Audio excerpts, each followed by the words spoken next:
Welcome to Brighteon Broadcast News for Friday, November 17th, 2023. Mike Adams here. Thank you for joining me. And today we're going to feature an interview I filmed a few hours ago with Dennis Kucinich, who served, of course, 16 years in the House of Representatives as a U.S. congressman, a Democrat. He ran for vice president twice. He's an author. And now he is running a campaign for peace. And that's the subject of our conversation. And I feel very, very honored to have been able to have this heartfelt conversation with Mr. Kucinich and to be able to share it with the world. And this is a rare moment when people who may typically come from different sides of the political aisle, although I despise the tribalism of political parties, by the way, but it's a rare moment when we have such strong resonance in fundamental values that are pro-humanity. And this is what I'm seeing right now. This is the silver lining of our current situation in the Middle East, where we're learning who we can actually count on to be on the side of humanity when it counts. And we're also, of course, seeing examples of people who are not qualified to lead us at all because they just want to lead us into war. But this interview is coming up here today. I think you'll really enjoy it. And in this interview, I described the situation with the military-industrial complex funding the members of Congress who keep voting for more war. I called this a doom loop of war, death, and profit. And I've covered this theme previously. Of course, there's so much money to be found in war. Money in the hands of certain corporations and certain individuals and certain institutions, let's say. There's not much money in peace, which means there's never going to be a corporate effort to fund peace. Peace has to come from the bottom up. Peace is a grassroots phenomenon. And if we are ever going to discover peace in our world or unleash it, it's going to have to take the action of individuals like you and I reeling in the wayward governments and greed-driven corporations and warmongering individuals that profit from war. And that is quite a large task. It's something big to overcome. And that's why we need to be vocal. We need to be active and peaceful ourselves, of course. And we need to be bold in asking the questions that need to be asked. For example, the question I'm asking today, and I may make this the title of today's podcast, is the following. Will you finally call for a ceasefire when the bombs are raining down on America? Because I've seen people recently saying no ceasefire, mostly from the pro-Israel camp, but also the GOP Speaker of the House, Mike Johnson, saying no ceasefire, no ceasefire. It's extraordinary to hear people deliberately call for the continued bombing of women and children and hospitals and refugee camps, the continued bombing campaign, knowing that there are over 11,000 Palestinian civilians who have been killed so far and more dying each day. And yet they say no ceasefire. Well, I say, be careful what you wish for. If you call for war, war will eventually come to your door. If you call for peace, we may have a chance to find a way to live together in peace, and we may avoid the ravages of war ourselves if we can convince enough other people to call for peace and to live in peace. But if we call for war, if our philosophy is no ceasefire, continue the bombing, guess what? This is going to escalate. It's going to escalate to a much larger regional war in the Middle East. It will almost certainly involve initially Hezbollah, and then later on, potentially Turkey and Iran. And once Iran gets into the mix, then now we're going to bring in Russia, because Russia cannot allow Iran to be defeated by the United States for lots of reasons involving trade and energy and geopolitics and so on. And a lot of it has to do with the geography of Iran, just as the geography of Palestine and the geography of Gaza is very important to understand. You must also understand the geography of Iran and all the other countries. I mean, this is a good time to study the maps of the Middle East. If you don't yet understand the importance, for example, of the Suez Canal and the Persian Gulf and the Red Sea and the Eastern Mediterranean, all of these naval pathways, and the importance of energy export routes out of the Strait of Hormuz, for example, right next to Iran, then you can't possibly understand even the beginning of the complex dynamics of this picture. So we must become scholars of geography, of cultures. We must become scholars of at least a little bit of history. Otherwise, you can't understand the current situation at all. And not just going back to 1948 and the displacement of the Palestinians, the Nakba, but we must understand history even before that.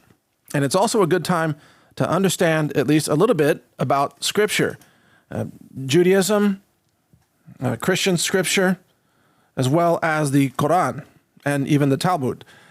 Of course, understanding Judaism is going to give us a lot of insight into what's going on right now. But my question to those who want war is, will you finally call for a ceasefire when the bombs are raining down on America? Because that's where this is headed.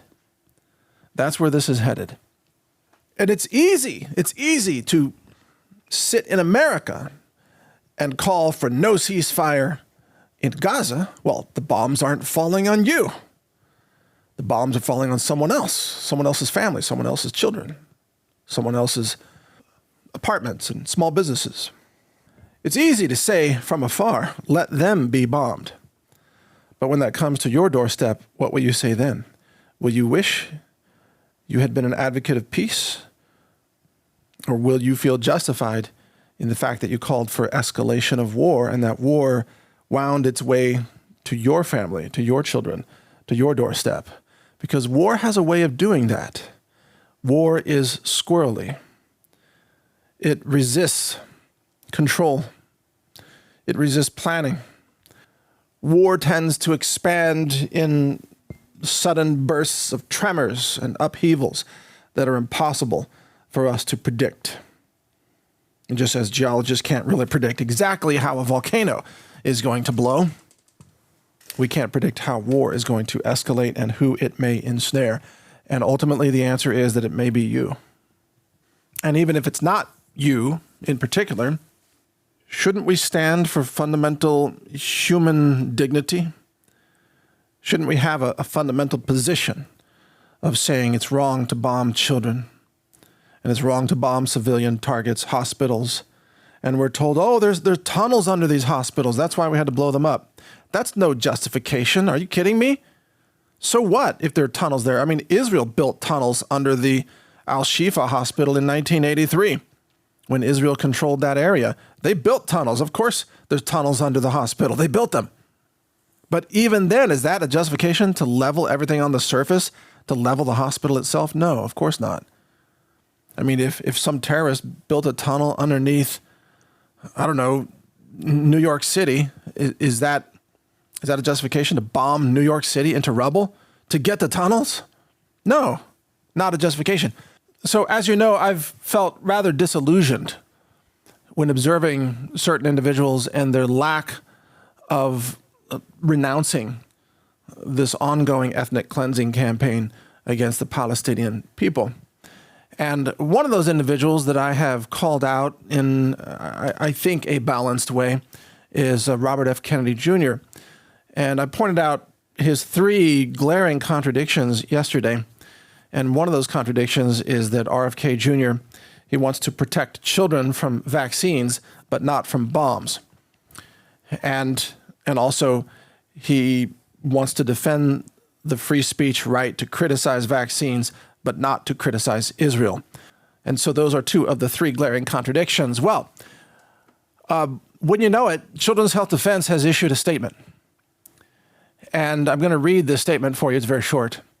And Children's Health Defense, of course, is where Robert F. Kennedy Jr., he was the founder, I believe, and he had served in a very strong executive role there until he began his presidential campaign. first as a Democrat and then later as an independent. And interestingly, my guest today, Dennis Kucinich, formerly served as the campaign manager for RFK Jr., but no longer serves in that capacity. So anyway, here's a statement that comes out of Children's Health Defense that it's at least something. Well, let me just read it for you, and then I'll respond to it. I'm glad they put out something. Here it is. Children's Health Defense President Mary Holland, and I've interviewed Mary Holland before, and I think very highly of her, issued the following statement in response to media reports of violence affecting children in Gaza and Israel. Our mission at Children's Health Defense is to protect children's health and freedom. Yet these ideals are impossible when children are trapped by terrorism and war. CHD grieves for the children and families that have been injured or have died in violent conflicts occurring in the world today. We condemn acts that intentionally or negligently target children. And by the way, that term negligently is really critical to see that there, because that also speaks to the actual war crimes that Israel is committing. Even though CHD does not name Israel as carrying out war crimes, to negligently cause the mass death of civilians during your military campaign, that fits the definition of certain war crimes as recognized by the ICC and even under the Geneva Convention and so on. So anyway, again, we condemn acts that intentionally or negligently target children. Children should have no role in violent conflict. CHD calls on all parties, governmental and non-governmental, to seek diplomatic solutions. All children deserve health, freedom, and peace. That's it. That's the end. All right, so number one, I'm going to applaud. This is not sarcastic. This is genuine. I applaud CHD for putting out this statement. I think it took a lot of courage to do this. And I have a feeling that statement went back and forth probably about 40 times inside CHD among various people and among probably certain top donors who I believe are of Jewish ethnicity. And probably this statement is very watered down from maybe the way it began, but it is something. This statement did not condemn Israel's ongoing bombardment of civilian targets in Gaza. And so it did not really take sides of, Israel versus Palestine or versus Hamas, and that's understandable. CHD is not a geopolitical nonprofit. It's focused on protecting children. So at least this statement affirms some fundamental truths, which is that children should have no role in violent conflict, and that means they shouldn't be killed in large numbers either in violent conflict. And the statement confirms that they are, quote, trapped by terrorism and war. Yes.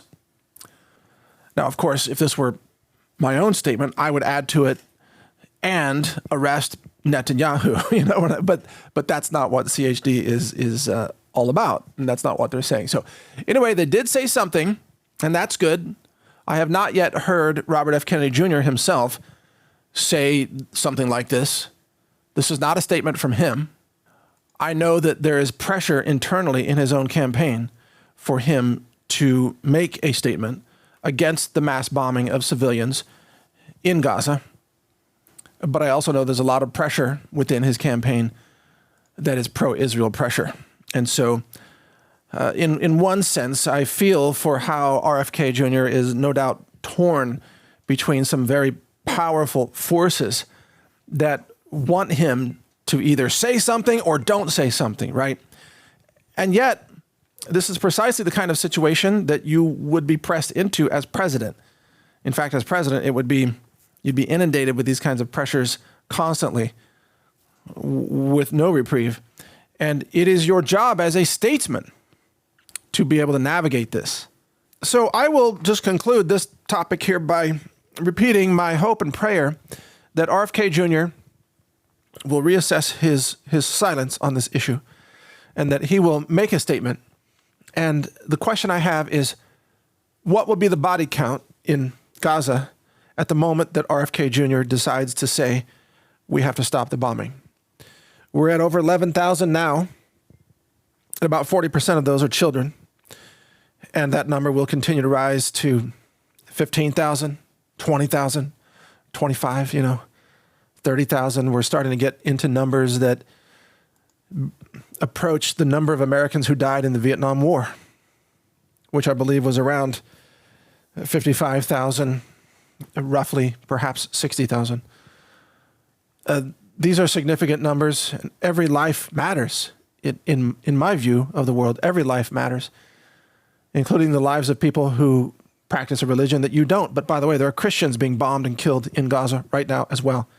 Many Christians, many doctors, many children. So to RFK Jr., if anyone on his team is listening, I hope and pray that he speaks out before we hit 25,000 dead Palestinians. Because this is an issue on which you will be judged by history. Silence is a self-indictment at this moment in history. Now, let me shift gears here for just a minute and talk about Osama Bin Laden. I know, there's a blast from the past, right? So there's a letter that Osama Bin Laden wrote to the American people 21 years ago. And this letter has suddenly caught the attention of many, especially younger people, younger, more left-leaning people, indeed, across America, who have discovered this letter, and they've been posting TikTok videos reacting to this letter and talking about how this letter was so profound it changed their worldview, almost as if they had been transported into an alternate dimension. And in response to this letter has been pulled down from many, many websites. Suddenly, this letter has become forbidden.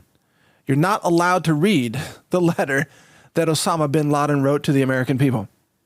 And you're going to find out why here in a second. But then also the TikTok channels that talked about their reaction to this letter, those channels have been permanently banned. And TikTok is taking down reaction videos reacting to the Osama bin Laden letter. And the same thing is beginning to happen on YouTube and Facebook as well. And it may make you wonder, what on earth could be so dangerous to society to be found in this Osama bin Laden letter? What's so dangerous that no one should be allowed to see it or even to react to it? Good question, right? And so it's pretty easy still to find this letter online if you poke around a little bit. But I'm going to read for you some snippets, just some highlights. Not the whole thing, obviously. Again, you can search it out if you want to read the whole thing. But what you're about to hear, again, the words of Osama bin Laden, are words that for many people really resonate, again, 21 years later. And they're words that could be written today by any number of people who are themselves Americans. In fact, if I hadn't told you that this was Osama bin Laden, and if I had just started reading it, and if I had told you that this was, somebody who voted for Ron Paul or something, you would have said, yeah, that makes sense. Yeah, it must have been. Seriously, this is... And also, of course, this letter puts a lot of blame on Jewish people. And so this letter is deemed anti-Semitic, of course, as was Osama bin Laden. But that term anti-Semitic has been so overused and overblown now that it's a slur that's used against anyone who disagrees with Israel's policies. And that's not what anti-Semitism is supposed to mean. For example, I don't have anything against Jewish people in any way whatsoever. Many people I've known over the years and have trained with are Jewish people, even Israeli people. Remember, I trained for years in Krav Maga, the Israeli combat system. And the high-level trainers there were all Israelis. And even then, they talked about wanting to murder Palestinians, by the way. At the time, I didn't understand, why are they so angry about Palestinians all the time? But they would scream things during class, like when we would work with knives and edged weapons and things. They were like, you got to go in and slaughter them all. And I'm like, what are you talking about, man? I'm just here for self-defense, But now I understand in retrospect. Nevertheless, I've known plenty of Israelis. I have nothing against the Israeli people or the Jewish people or Judaism as a religion. What I'm opposed to is, of course, tyranny.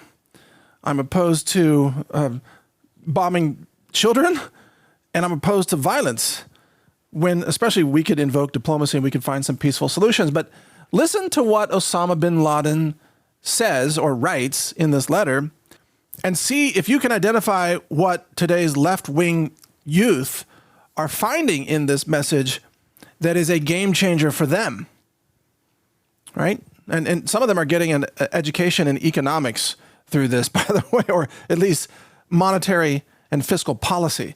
So check this out.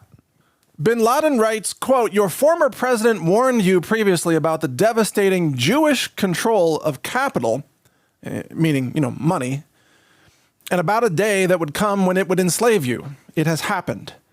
Your current president warns you now about the enormity of capital control, and it has a cycle whereby it devours humanity when it is devoid of the precepts of God's law," which from Osama bin Laden is Sharia law. "The tyranny of the control of capital by large companies has harmed your economy as it did ours. And that was my motivation for this talk. Tens of millions of you are below the poverty line. Millions have lost their homes. And millions have lost their jobs to mark the highest average unemployment in 60 years. Your financial system in its totality was about to collapse within 48 hours had not the administration reverted to using taxpayers' money to rescue the vultures by using the assets of the victims." Right. So again, if you didn't know this was Osama bin Laden writing this, you would think this could be a financial analyst in America, because there's nothing that has been said in the last couple sentences there about the corporations and the lost jobs and the financial system. There's nothing that's wrong in those sentences. I mean, talking about the exploitation of the working masses by the corporate vultures, and that is absolutely true. Anyway, he continues, "As for us, our Iraq was invaded in response to pressure from capitalists with greed for black gold." And of course, he means oil. "And you continue to support the oppressive Israelis in their occupation of our Palestine," he writes, "in response to pressures on your administration by a Jewish lobby backed by enormous financial capabilities." Now, of course, that Jewish lobby is very powerful, very well funded, and continues to this day to influence senators, lawmakers, and so on. Now, I'm skipping ahead. Again, I'm not reading the whole letter, but just some snippets. Here's one. He writes, quote, "The previous administration was successful in implicating you in these wars against us." He's talking about, the Desert Storm wars. "Under the premise that they are necessary for your security, or according to the promise that it would be short and would finish in 6 days or 6 weeks. Well, 6 years has passed." Notice, by the way, he's invoking 666 right there, which he refers to later. "And that administration is gone without realizing the victory. The man calling for change promised you victory in Afghanistan and set a time for withdrawal. Before the end of the set time, Petraeus, we're talking about General Petraeus, from the previous administration came and asked for an extension of 6 more months. If it was the 6-day war that was started by President Bush and 6 years have not been enough to finish it, then the wise men should question how long would a 6-month war take, whether you are able to fund a war that requires a large amount of money that weakens your economy and your dollar." Because, again, it's very interesting that he's invoking a lot of sixes here. 666 is mark of the beast, as understood by Christians. Okay, skipping ahead even more. Again, I'm not reading the whole thing. He writes, he's talking about the influence of the military-industrial complex and how little control the president has over the course of America. He writes the following: "The course of the policies of the present administration in several areas clearly reveals that whoever enters the White House, even with good intentions, to safeguard the people's interests, is no more than a train operator. His only task is to keep the train on the tracks that are laid down by the lobbyists in New York and Washington to serve their interests first, even if it is to counter your security and economy. Any president who tries to move the train from the lobbyist tracks to a track for the American people's interests will confront very strong opposition and pressures from the lobbyists. Your president described the decision by a court in favor of corporations to intervene in the political arena as a victory. But it is not a victory for the American people except for the big corporations. I think he's talking about the court case where corporate donations for campaign purposes was declared, free speech. Like money is free speech, and that put corporations in a position to even more strongly influence politics. I think he's referring to that. So he writes, again, skipping ahead, he writes, and remember, this is a letter to the American people. He writes, "The way for change and freeing yourselves from the pressure of lobbyists is not through the Republican or the Democrat parties, but through undertaking a great revolution for freedom," he says, "not to free Iraq from Saddam Hussein, but to free the White House and to free Barack Hussein," he's talking about Obama, "so that he can implement the change you seek.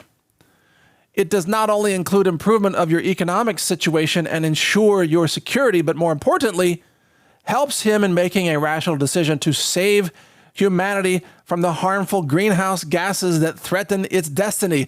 So, wow, Osama bin Laden is a climate cultist. See? I told you this would be full of some surprises. So Osama bin Laden is somehow on board with the climate agenda here. Maybe this is one of the things that many young left-leaning people find that resonates with them. Even though, of course, you and I know that carbon dioxide is not a poison or a pollutant, but a blessing. Carbon dioxide powers all photosynthesis on the planet, which means carbon dioxide powers rainforests, pollinator plants, aquatic ecosystems that keep the oceans alive, and also that grow grasses and food crops all over the world. So higher levels of CO2, which do not themselves cause warming, they do cause more food output to help feed the world and prevent starvation. But in any case, Osama bin Laden was on board with the climate agenda, and he used that in this letter as a leverage point to say that you, the American people, you need to free Barack Obama from the control system, or really you could say the deep state of Washington, D.C. There's a frightening thought for you, right? Didn't Barack Obama do enough damage already? I'm not sure that I would want Barack Obama freed to do anything he wanted. But anyway, this is what Osama bin Laden is writing about. Now, later on in this letter, he invokes Thomas Paine. Yes, Thomas Paine from America's history during the time of the Revolutionary War. Thomas Paine, who wrote that Common Sense memo or collection that advocated independence during, or right around the Revolutionary War. And so Osama bin Laden invokes the founding fathers of America. Isn't this interesting? And he writes, "You are in need of men with courage and initiative like those of your forefathers at that time, when they refused to allow one company to harm the interests of the United States, a company that had a monopoly on tea and its prices," right? Referring to, what was expressed with the Boston Tea Party and so on. It was a tea taxation that was one of the key complaints against the king among American colonists at the time. Anyway, bin Laden continues, "Yet there are now many companies that endanger the United States economy, which continues to be vulnerable to collapse, and they also formulate the policies of the White House. They threw hundreds of thousands of soldiers against us, and they have formed an alliance with the Israelis to oppress us and occupy our land." And then he writes, "That was the reason for our response on the 11th. He's referring to 9/11, of course, the 11th of September 2001. And then skipping ahead a little bit more, he writes, "If you want a real settlement that guarantees your security in your country and safeguards your economy from being depleted in a manner similar to our war of attrition against the Soviet Union, then you have to implement a roadmap that returns the Palestine land to us, all of it." And then he writes, "From the sea to the river." Right, and this is a phrase that is very charged right now, because from the sea to the river, when uttered by pro-Palestinian individuals is assumed to mean the complete elimination of Israel as it currently exists, right? I'm pretty sure that's what that phrase means. Anyway, Bin Laden continues, from the sea to the river, comma, it is an Islamic land, he writes, not subject to being traded or granted to any party. And then he wraps it up and says, we don't fight just for killing, but rather to stop the killing of our people. So and then he wraps it up with the following three sentences. I don't know if these are like P.S. I guess they're P.S. He's a P.S. Palestine shall not be seen captive, for we will try to break its shackles. Okay. And again, this is no doubt translated, right? So you have to give it a little bit of leeway of the word choice in the translation. The second P.S. is, quote, the United States shall pay for its arrogance with the blood of Christians and their funds. So he's naming Christians, like going to kill the Christians here and take their money. Sounds like a robbery gone bad. And then finally he says, the third P.S., peace be upon those who follow the righteous track. All right. So that's kind of the overview of some of the highlights of that letter. And again, the way Osama bin Laden was portrayed in the Western media, especially around that time, 2001, 2002, and so on, he was portrayed as a cave dweller, like a subhuman, low IQ individual. And yet you read this letter and you're like, well, wait a second. I mean, you may not agree with everything he says. I mean, I certainly don't. But he is able to express his thoughts, his opinions, and his ideas in a way that, let's be honest, vastly exceeds the current cognitive capabilities of Joe Biden. If Joe Biden in 2023 debated Osama bin Laden in 2002, bin Laden would win that debate. But, well, then again, that's not saying much.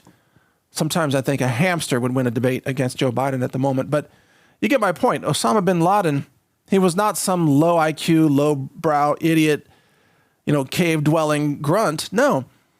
He had his own reasons, at least in his mind, in his justification for doing the things that he did. And he had quite a lot of insight into some of the problems that we continue to experience in the United States of America.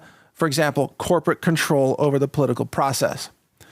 And in fact, that dynamic is something that my guest today, Dennis Kucinich, speaks to in our interview. He's not, of course, not quoting Osama bin Laden, but rather just speaking truthfully and with passion and courage about how the United States Congress and the White House and the State Department are all captured by the military-industrial complex. So there are corporations of war that have a stranglehold on American policy. And then there's also AIPAC, which is the Israeli lobbying group that has all kinds of money and for some reason never has to register as a foreign lobbying group. That's interesting. And they can buy members of Congress, and they do it all the time.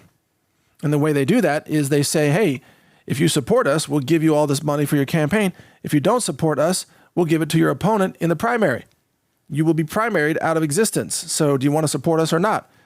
And obviously, it's difficult to get reelected. So most candidates take money from AIPAC. And for some candidates, that alters their votes. But I wonder, did you find anything in that letter that was so dangerous that it has to be scrubbed off the internet? It has to be memory holed immediately? Because I did not.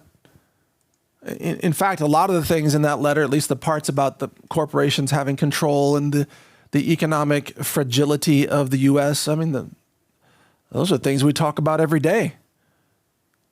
And the fact that this letter is 21 years old really tells you something, that this system that we're currently all suffering under in one form or another, the money printing system that essentially loots the value of the dollar so that the American workers can never get ahead by design, because they work, they pay taxes, they save money, and then the money becomes less and less valuable because of the money printing. at the Fed and the Treasury. As a result, inflation crops up and people end up, spending a larger and larger portion of their paycheck for basic necessities such as electricity or rent or food or gasoline, typically, right? So all of that is happening, and it's only worse now than it was 21 years ago. That's the thing. It's far worse now. And then the U.S. financial system very nearly did collapse in the subprime mortgage collapse of 2008. But just as Osama Bin Laden was sort of referring to earlier, the United States printed trillions of dollars and bailed out certain select banks, rescued them with taxpayer money, which further diluted the value of the dollar, but kept the wealthy corporations alive, those that are complicit in the big agenda of what the government wants them to do. And the upshot is that today, right now, we are living in a zombie economy. You've heard me use that term before, but we have zombie banks, zombie corporations, and a zombie economy that is run by a zombie president, you might argue. I'm pretty sure they have to reanimate him with certain injectables at certain moments before, he stands up there and tries to say something. And even then, he says crazy things. Like just yesterday, he said that China's President Xi is a dictator, which in a sense, you and I might tend to agree with that. Perhaps that's an accurate description in some ways, but you don't say that as the president of the United States when Xi just visited you and you were all chummy with him and shaking hands and you're trying to be diplomatic and you're trying to work things out with China, perhaps. You don't say, yeah, the guy that just left, yeah, he's a dictator. He's a communist dictator. That's what Biden said. Just right out of the blue. And whoever's handling him was thinking, man, we got to reduce the dose of whatever we inject him with. We can't let him stay on his feet that long because he starts to get wacky and say crazy, dangerous things. But that's what just happened. Amazing. By the way, I sincerely want to ask you this question. Who are you currently supporting for president of the United States, assuming we make it to the 2024 election? Who are you supporting? Because I have no idea at the moment. I mean, I know it's not Biden. That part is for sure. I mean, I have a list of certainty of who I don't want as president. I don't want Nikki Haley. That's for sure. I know I don't want Joe Biden, and I don't want anyone named Clinton, by the way, and I don't want Michelle Obama. But aside from those, I mean, who in your mind is a viable candidate at the moment? Personally, I've been very disappointed in Robert F. Kennedy Jr. For reasons I've elucidated here, but also somewhat disappointed with Donald Trump. But then again, there's a side of me that thinks, well, they really, really, really want to destroy Trump. Why is that? Why do they see him as such a threat to their system? Maybe Trump would actually take a hatchet to the deep state this time. Who knows? But then again, I keep finding issues with some of Trump's positions, like his recent announcement of how he's going to crack down on illegal immigration by having the United States military run what will essentially be concentration camps in America for illegals, and then would have, I guess, I don't know, the military or some special teams, it wasn't clear, run around and round up illegals and I guess just take them out of their homes and wherever they are and throw them into these concentration camps. And I'm really taken aback by that idea, as much as I oppose illegal immigration, and I believe we need to build a wall. We need to have rational immigration. I support legal immigration when we get to vet people and we get to choose who we want and we pick the best of the best. It should be a meritocracy, not just anybody can walk across the border. So I'm completely opposed to illegal immigration, of course, as you know, but this idea of turning America into some giant police state where everybody is suspected of being an illegal immigrant and everybody has to show your papers everywhere, and you have a roving, migrant arrest forces that can just, I guess, kidnap people from wherever they are, throw them in a concentration camp. I have a feeling that that could go awry. That could get very bad. And I do not want to live in a police state. Then again, there's the Joe Biden plan for tackling illegal immigration by making America's economy suck so badly that the immigrants flee back to Venezuela. So that's happening. We reported on that. Mexico will soon have to build a wall to stop the illegals from fleeing back across the border to the south. Imagine that. But I'm curious about your thoughts on this. You can post comments under my video here on Brighteon.com, or we also post it on Rumble. You can post comments. Who are you supporting for president, if anyone? I mean, Trump is really the only viable candidate on the GOP side. And then for independent candidates, there's RFK Jr., there's Dr. Shiva, who I've interviewed as well.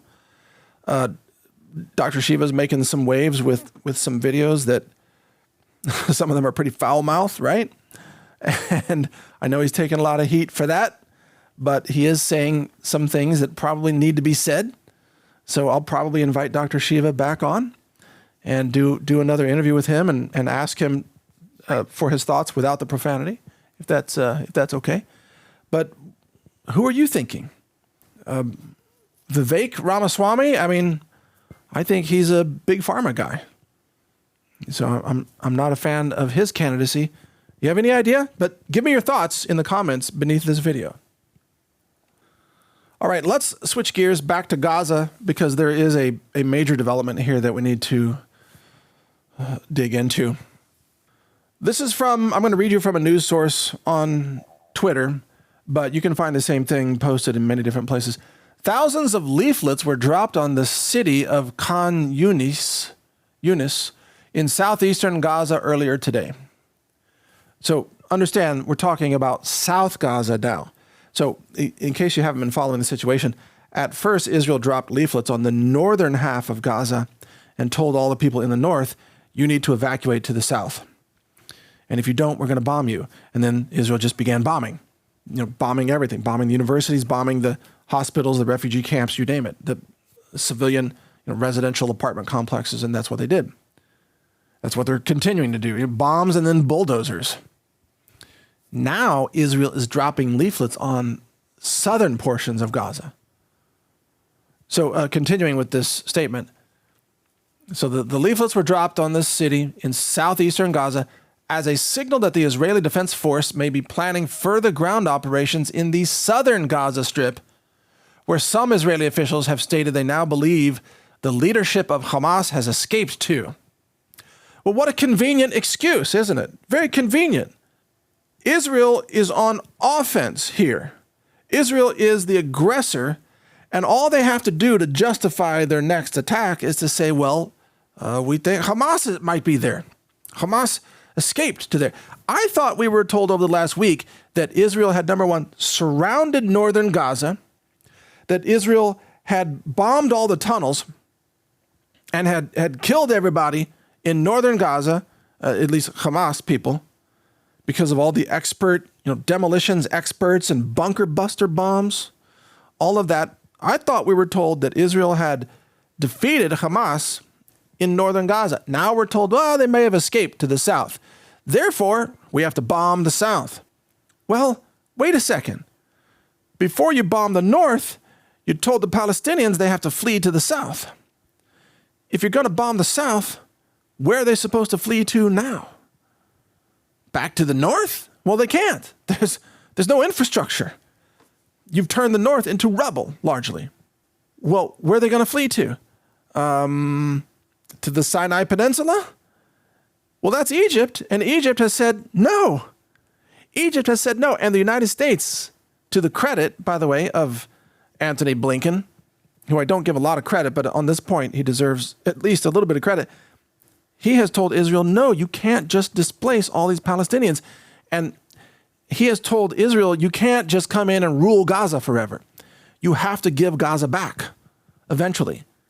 And Netanyahu, for Israel's part, basically just thumbs his nose at America and says, go pound sand. We're going to bomb whoever we want to bomb. We're Israel. And if you don't agree with us, we'll label you anti-Semitic, right? That's pretty much the way Benjamin Netanyahu has operated for, decades at this point. And he's not listening to the U.S. at all, which is why I say it's time to cut off funding for Israel. Cut off the weapons, cut off the funding. You want to get Israel's attention? Turn around those carrier strike force groups. Start sailing them out of the Mediterranean. Leave Israel on its own. Oh, now you need us back. Oh, so you do want to listen to us now, huh? Netanyahu, you sure you don't want us to continue sailing west? We can leave the Mediterranean. Oh, you want us back? Oh, I see. So you do want to listen to us. Okay. We're saying stop bombing the smithereens, that's a technical term, out of Gaza. You can't just displace all these people and kill them all. They have no place to go. And see what Netanyahu says about that. Otherwise, we should leave, as far as I'm concerned. We should leave. So these leaflets being dropped on now southern Gaza say, and of course this is a translation, quote, "For your safety, you have to evacuate from your places of residence and head to known shelters." You mean the kind of shelters that the IDF keeps bombing? Oh, what kind of a sick, twisted joke is this? It continues, quote, "Whoever is present near terrorists or their installations will be exposing their life to danger." This sounds like, right, this sounds like some automated message that you would get. Like, I think we need robot voice on this one. "Whoever is present near terrorists or their installations will be exposing their life to danger.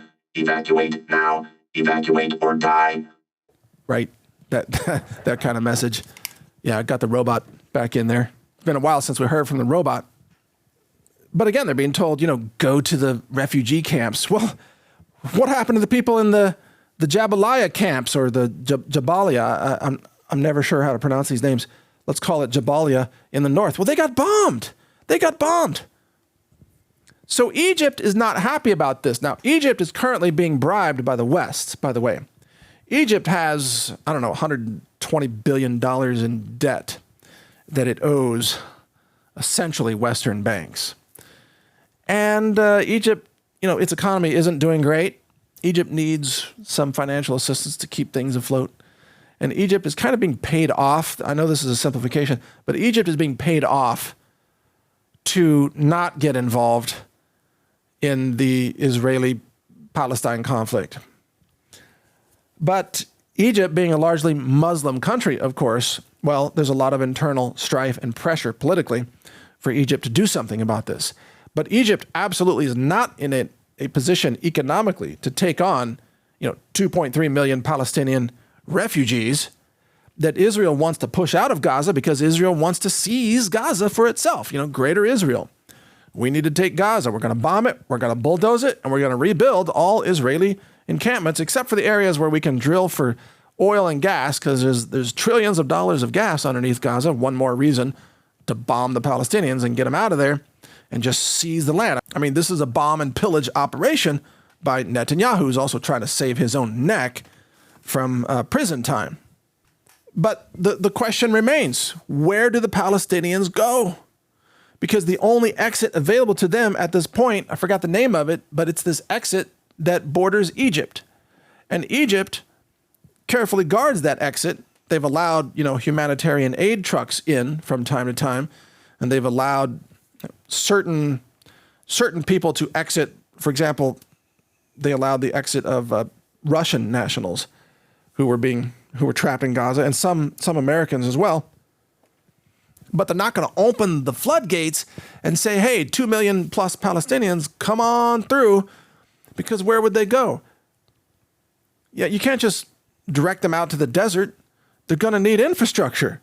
Right? You're going to need a whole city built. In essence, you're going to need sewage systems. You're going to need electricity. You're going to need running water and water treatment facilities and on and on and on. Transportation, law enforcement, schools, everything.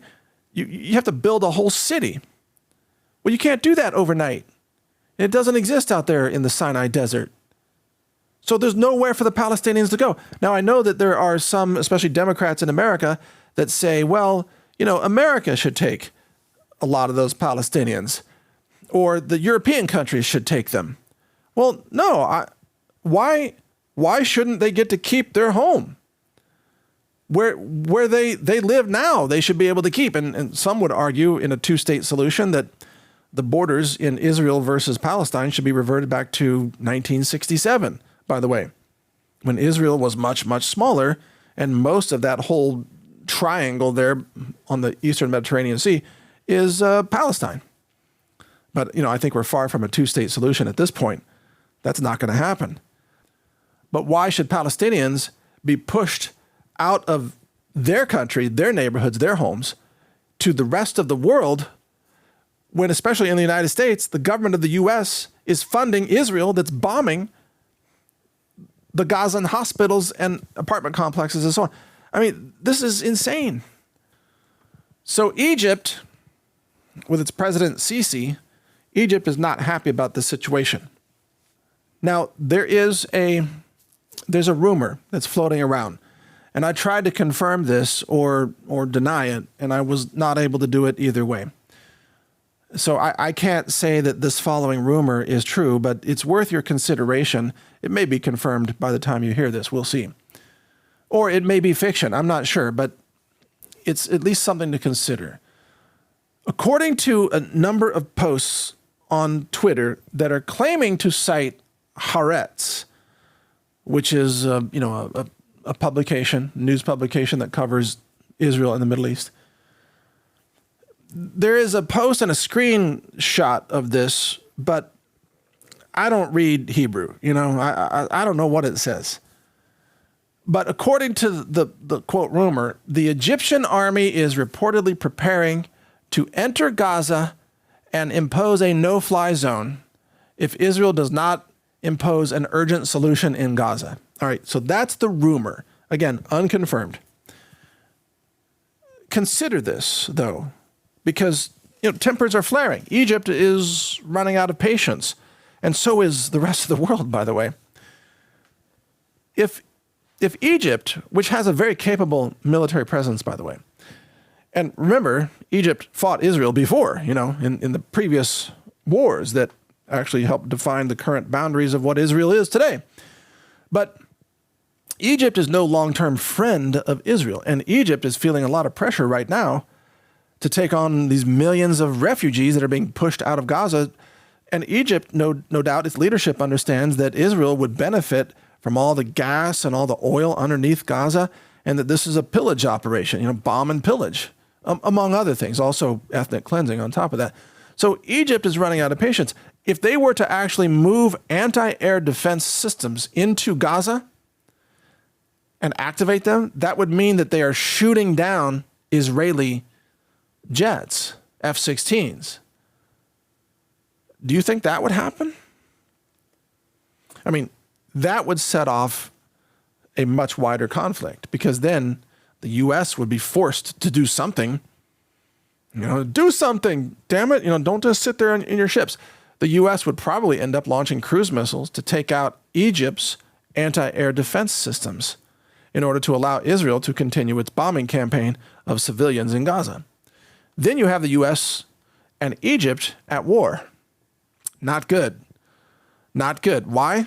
Well, the Suez Canal, among other reasons, but the Suez Canal, the USS Eisenhower carrier strike group just recently went through the Suez Canal.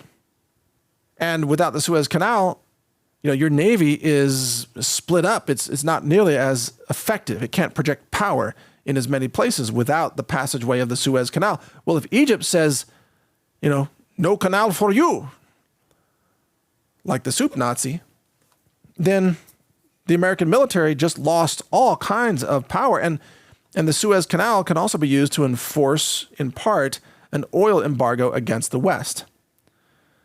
Because, thanks to Joe Biden's anti-energy policies, the United States is no longer energy independent as it was under Trump.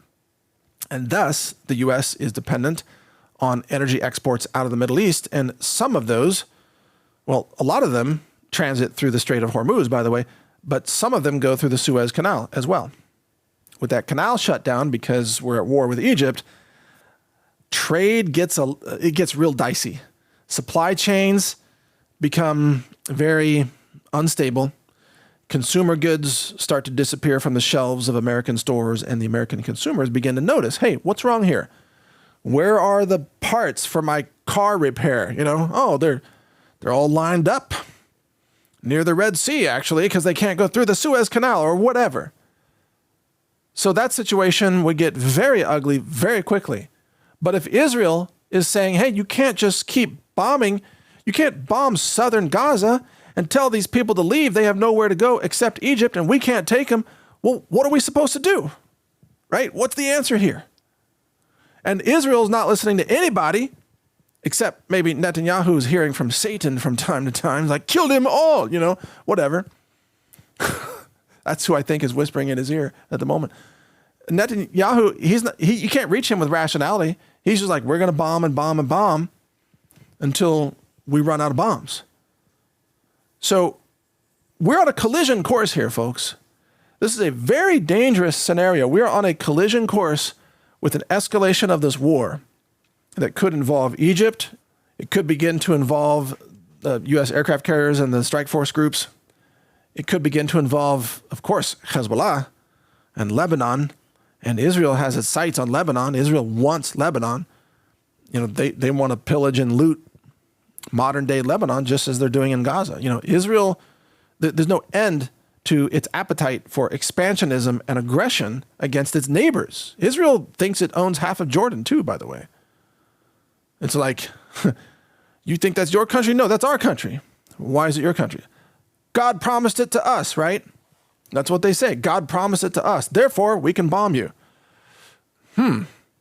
What if everybody acted that way? You know, what kind of a world would we be living in at that moment? It would be a hell on earth, by the way.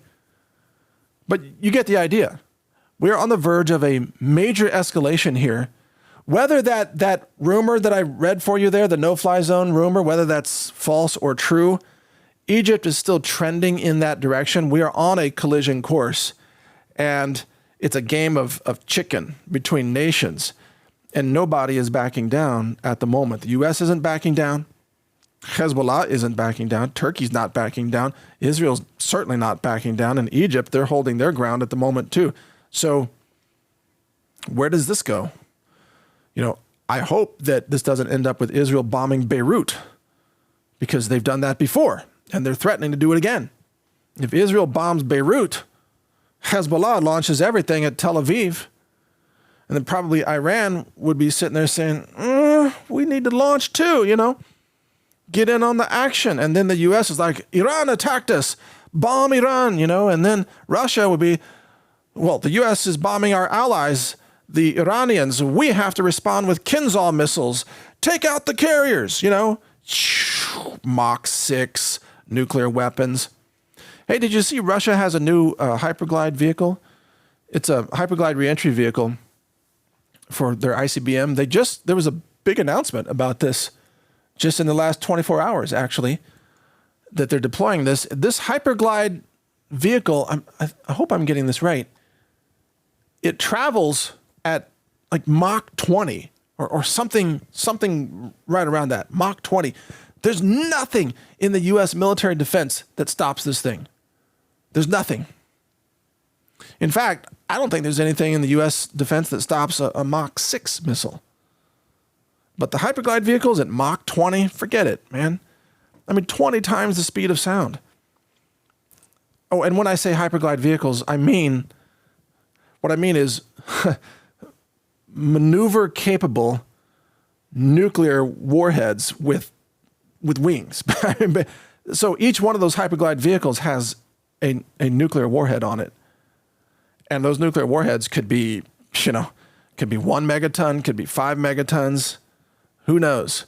And remember, Hiroshima was only about 15 or 16 kilotons, which was tiny compared to what these warheads have today.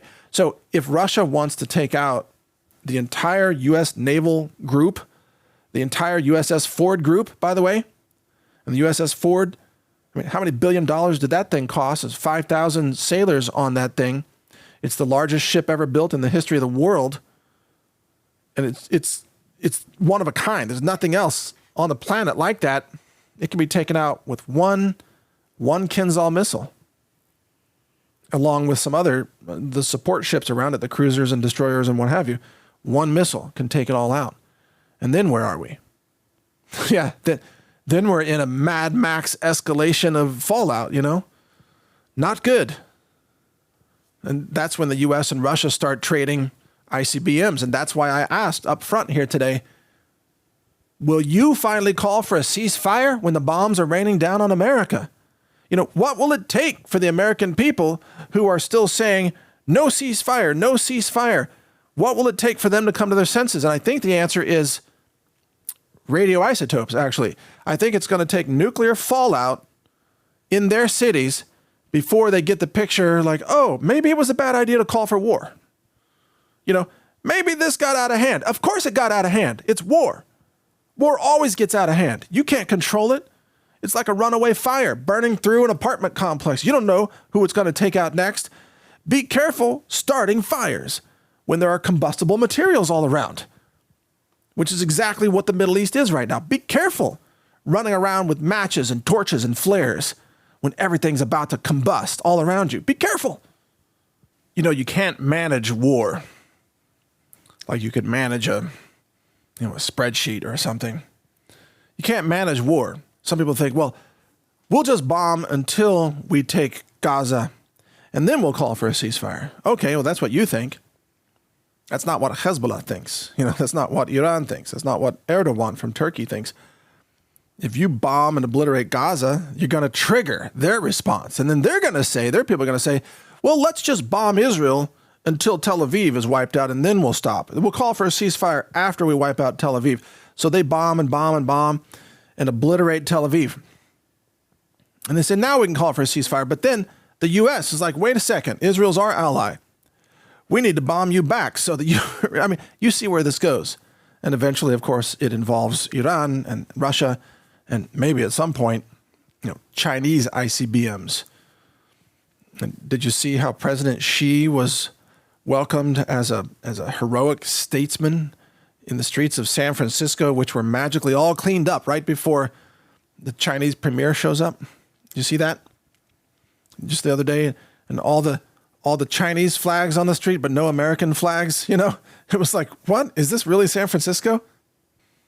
But China has ICBMs, and Russia has the most in the world. And Russian ICBMs are pretty modernized, by the way. Again, they've got hyperglide reentry vehicles. They're not just ballistic trajectories. So the U.S. anti-ballistic missile defense systems, they only work on ballistic trajectories, which are, the big arcs that go up into orbit and then come back down. We can't stop hyperglide vehicles. Good luck, right? So again, be careful if you're calling for war. Be careful what you wish for.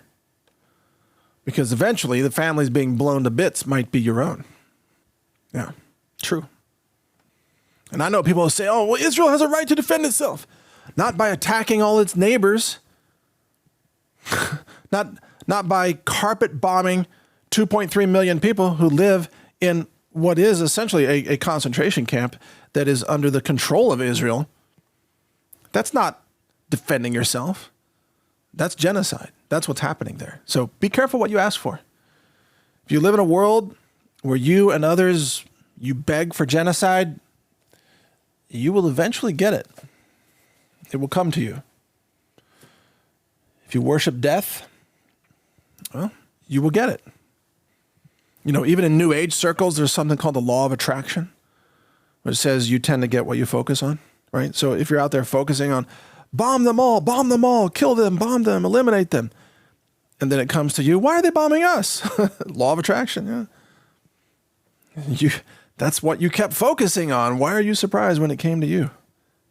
And then I love the argument of people that say, well, we're actually peaceful, but we have to bomb them all first, whoever the other tribe is. We have to bomb that tribe, kill them all, and then we can live in peace. And so the pathway to peace, we hear people say, is to first carry out genocide. Well, we've heard that before in history. We've heard it many times across many tyrants in many horrifying atrocities throughout the history of the world, including World War II. And it never really works that way, does it? You can't just bomb your way to peace, it turns out. Imagine that. Diplomacy, humanity, These are the only things that can possibly work. And that's why my guest today, his voice is so important in this dire time for humanity where we're choosing our future. Collectively, we're choosing our future. Will it be a future of mass death and bombings and genocide? Or will it be a future of coexistence, compassion, and humanitarian understanding of being able to live with our neighbors without trying to murder them all the time? That's the choice that humanity has to make. And we're on a knife's edge right now with this choice, a very difficult choice. And we will all have to live with the consequences whether or not we agree with the way this choice is going. And right now, our world is veering towards chaos, veering towards violence. It's veering towards self-annihilation. But it's voices like my guest today, Dennis Kucinich, that are trying to bring us back from that brink, back into something resembling a reasonable approach to coexistence rooted in principles of empathy and compassion and humanitarian principles, even divine principles. So I think you'll find this interview to be quite valuable. I do want to give credit to our sponsor today, the satellite phone store, SAT123.com, for backup communications that work even if your local cell towers have been destroyed or there's a grid failure. If you have no electricity, no cell towers, you can still call people and you can receive calls using a satellite phone or the Bivy stick, which is a two-way satellite text messaging device. And these satellite systems are used by the military, by the way. They ride on the same infrastructure. And so these satellite systems are going to be very well defended. And this is what U.S. senators use, by the way. 50 senators were recently issued, or at least in the last, earlier this year, they were issued these same kind of satellite phones. Why? Well, because we're entering a very dangerous, unpredictable time. And many U.S. senators obviously want to be able to make phone calls even when their local infrastructure has been destroyed. So satellite phones are the answer. The satellite phone store makes them very affordable, a relatively low monthly payment. And if you don't use the minutes that come with it, they roll over to each subsequent month. And then after a certain period of time, typically 12 or 18 months, or in some cases 24 months, depending on the phone, you then own the phone outright. And you can keep it. So check them out at SAT123.com. And then also, for your preparedness for difficult times, thank you for supporting us at healthrangerstore.com, where we do have iodine, by the way. We do have Ranger buckets, which are the USDA organic, lab-tested, storable food supplies. We have mega buckets and mini buckets. We've got freeze-dried fruits, all organic, lab-tested, such as blueberries. And we've got chlorella, spirulina, kale, mango, strawberries, all kinds of things freeze-dried with a very long shelf life, packed in number 10 cans that are almost completely rodent-proof, unless you have raccoons that can use can openers. I mean, they are clever little things, but I've never seen a raccoon that can use a can opener. Until they figure that out, your number 10 cans are even raccoon-proof. So check all that out at healthrangerstore.com, and we thank you for your support. With that said, I'm introducing the interview with Dennis Kucinich, who is a remarkable individual. Listen to his words because I think his words are filled with a tremendous amount of wisdom and love and compassion for humanity. And I share that with him. So I think you'll find this interview not just informative, but also moving. Thank you for listening. Welcome to today's interview on Brighteon.com. And you're going to want to stay tuned for this one. You're going to love this. We have a first-time guest, but of course, a longtime friend of America and humanity. It's former Congressman Dennis Kucinich, who also is an author and has done so much more. He's an advocate for peace and humanitarian principles. And he joins us today to discuss the current situation in the Middle East and much more. Welcome, Congressman Kucinich. It's an honor, sir, to have you on today. Mike, thank you. I've looked forward to this opportunity to have a conversation with you, and I'm just so grateful for this moment. So let's go for it. Well, thank you so much for being willing to come on and talk about this, because what's happening in our world right now, this is a key issue that it transcends, any kind of party affiliation. My audience tends to be more conservative, but really independent-minded, and that's why they welcome your message right now.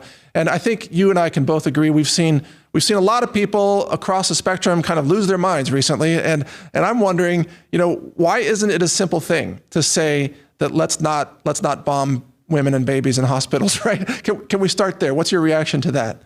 Well, we're in a moment where what Orwell wrote about years ago in terms of the inversion of meaning, we're seeing in action that up is down, wrong is right, and worse is the better reason.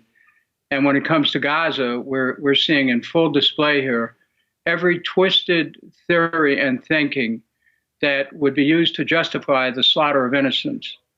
And so this is what I have repeatedly called to attention in my writing on Substack in the last few weeks in particular, especially since October 7th. And, we don't, as I've said in a video that I just did last week that's circulating, if we have to take sides, let's take the side of peace. Right. And if we cannot take a stand to stop the slaughter of women and children, innocent people, then who are we? And that, I guess, is the question. It's not about who they are, whoever they, who we're talking about. Who are we? What do we believe as people? As Americans, what do we believe? Where are our values? And can there be anything more specific about being a conservative than conserving the peace? Yes. We defend our country. There's no question about it. But Mike, look, I was a third-string quarterback on a not very good football team. And I know the difference between defense and offense. Right. And right now we're on the offense against the Palestinians in Gaza. And I say we because the United States is absolutely involved in standing up for these policies that are so destructive. I want to mention you have a petition available right now that people can sign, and I've got it on my screen. It's at act.kucinich.com. And right. For those who aren't familiar with how to spell your last name, it's Kucinich. So act. I got that right. Okay. Yeah. Act at Kucinich.com. Yeah, got it. Act.kucinich.com. It is Kucinich. It took me years to learn how to spell it, Mike. That's great. But I really feel right now, and based on my own history of involvement in international matters, that it's urgent to speak out and to say, whoa, wait a minute, stop the slaughter. It goes beyond a ceasefire. We have to cease violence as an instrument of diplomacy. It's violence is diplomacy by other means. I guess you could say war is diplomacy by other means. But I'm glad you. I'm sorry. I'm glad you mentioned that. I mean, your point transcends this one particular crisis. It's not about just stopping this act of violence. Like you said, we have to stop leaning on coercion and violence as a form of diplomacy. But as you know very much, because you fought against this as a member of the United States Congress, you fought against what I would call the military-industrial complex. It's very, very profitable for certain groups, certain people, certain corporations to have forever wars. And that has become, with all of the campaign finance that goes back to members of Congress, this has become what I call a doom loop of violence and war and profit. How do we ever exit the doom loop as a nation? A doom loop of violence, war, and profit. Mike, you have succinctly characterized where we are at with respect to this interplay between the military-industrial complex, foreign policy apparatus, and the United States Congress. And unless we break through that, our nation itself is at risk of destruction. This country, which I love, is not guaranteed to us. We're told that eternal vigilance is the price of liberty. But we have to be vigilant about not just what's outside the perimeters of America, but what's going on inside America. Yes. And when our international policy is continually hijacked for purposes of moving hundreds of billions of dollars in arms to decimate countries and to create an agenda that has nothing to do with the needs of the American people at all. When that happens, it's like, it's fair to ask, hey, what is going on here? You know, I'm from Cleveland, Ohio. I'm from the neighborhoods of the city. I grew up in Cleveland, the oldest of seven. My parents never owned a home. We were renters. And like a lot of Americans today, you know, trouble finding a place to live. By the time I was 17, we lived in 21 different places, including a couple cars. Wow. Now, I know what people go through, try to make in a day-to-day. And when I see our government being willing to spend trillions of dollars on to destroy other countries, to destroy lives in other countries, when we ignore the lives of our own people here at home, I'm ready to say, hey, wait a minute.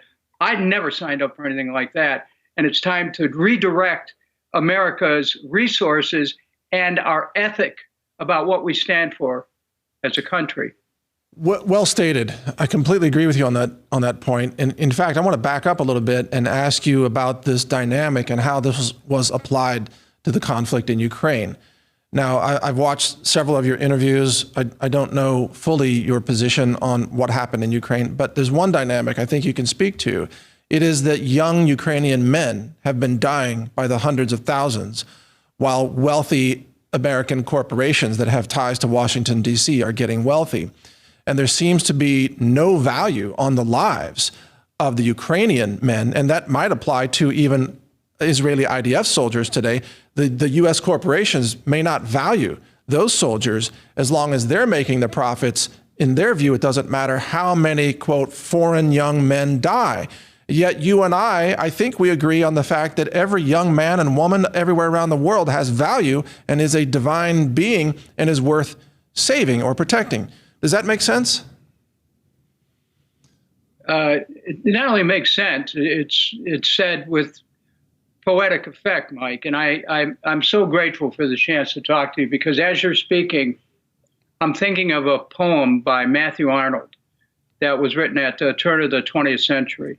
The poem is called Dover Beach.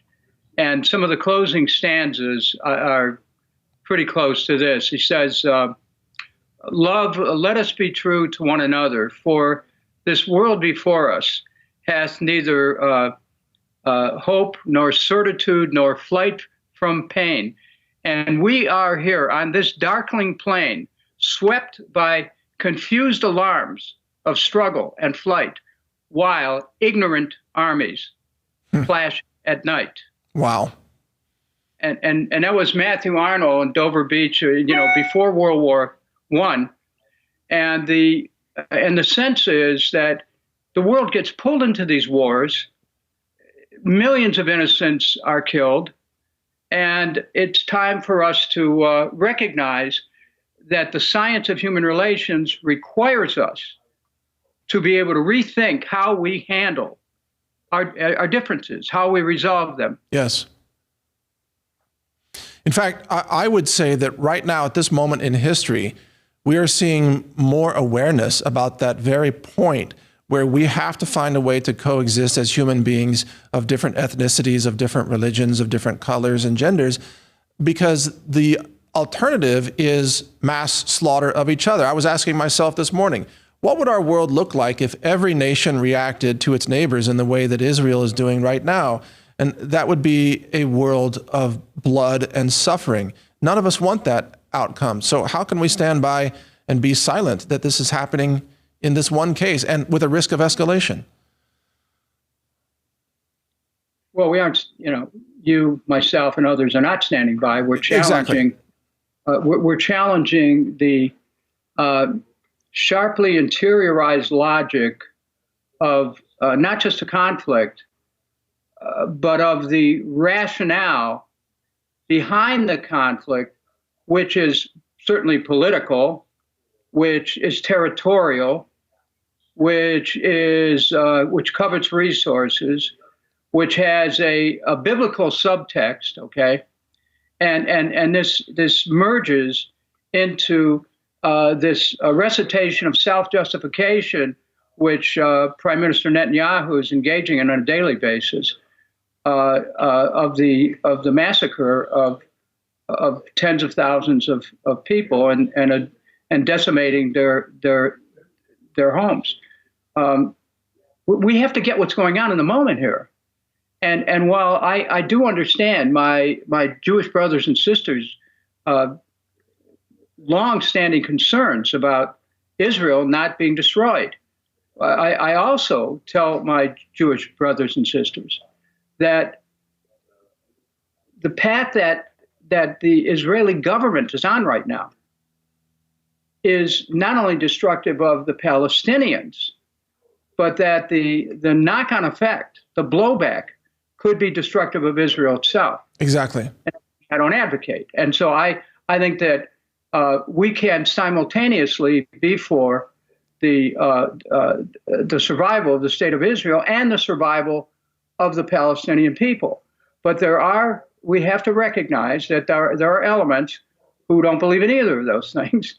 And that's where it requires the dexterity of not just diplomacy, but of an open-hearted conversation about, hey, look, stop the killing, because it always comes back. It's circular. It's a rising tide of bloodlust, which does not relent until everybody's dead. And so what I am concerned about right now, Mike, is that we're on a path right now by standing by and not cautioning Israel to stop.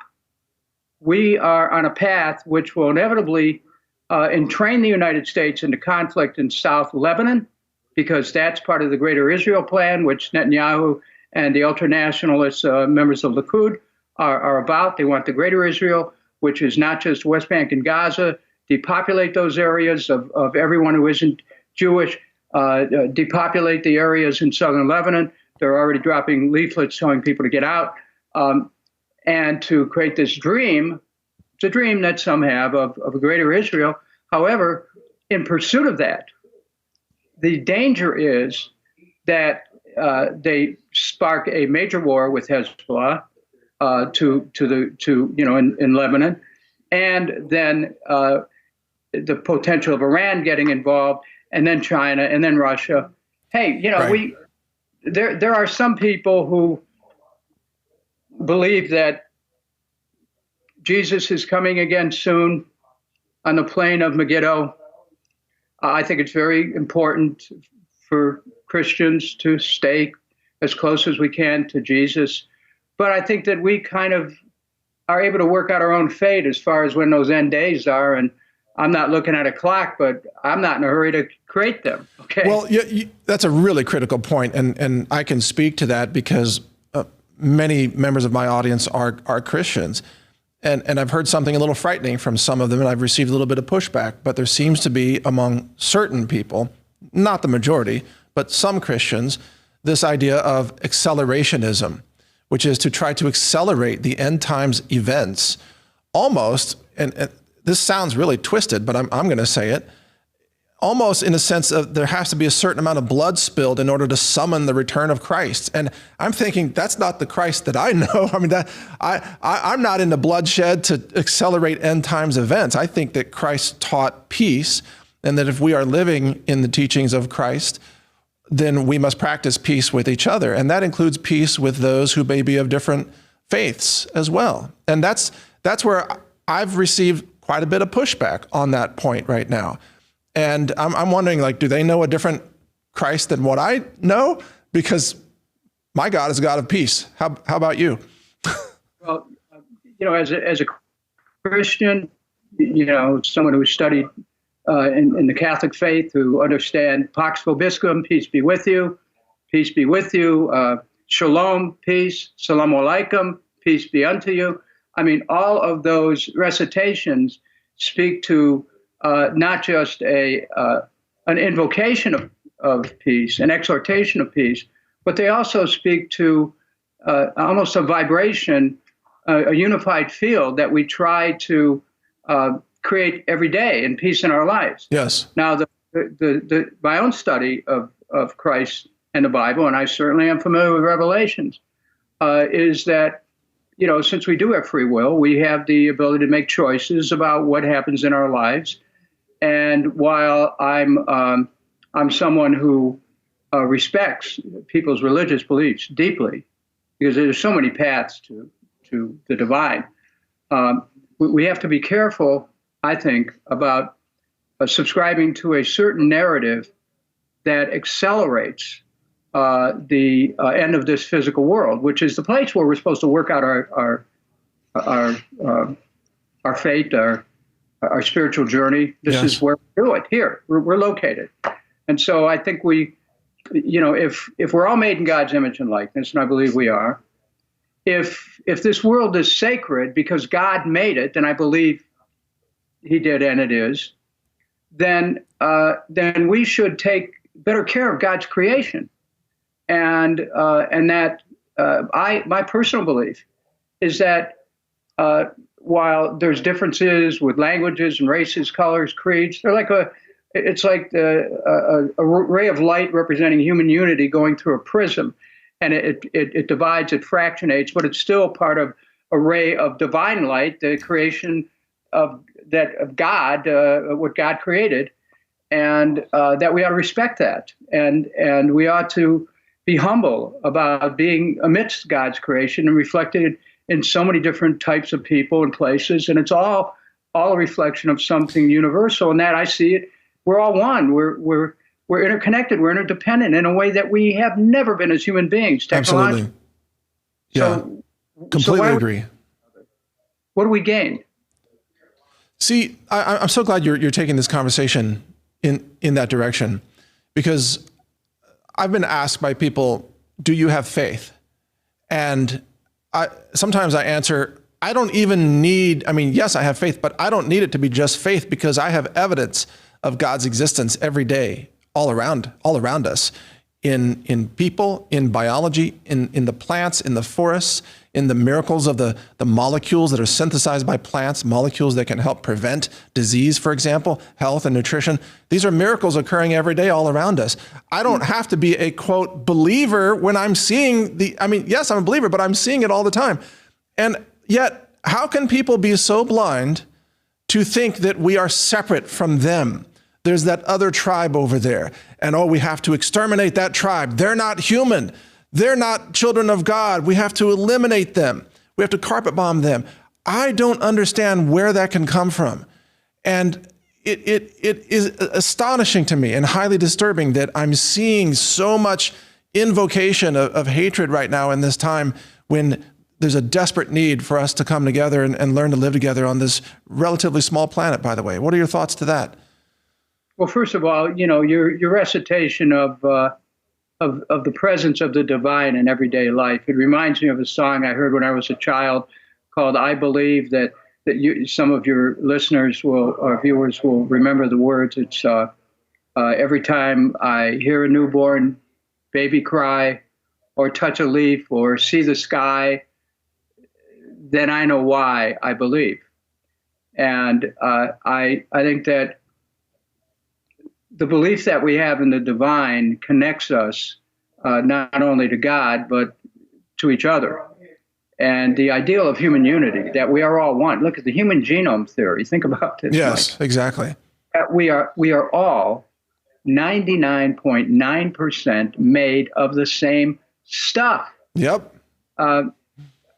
Image and likeness of God. Temples of the Holy Spirit.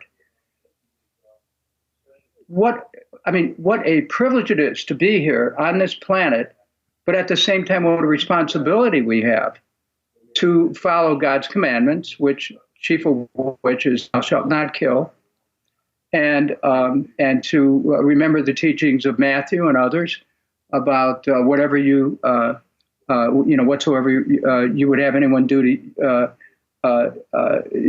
you, you do to them, or love your neighbor as yourself.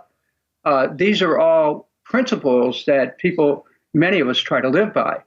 But when any of us stray from that, or any of our brothers and sisters, whatever their faith is, move away from that, every great religion has the same teaching: do unto others as you would have them do unto you. It's in the Talmud, it's in the Quran, it's in the Bible.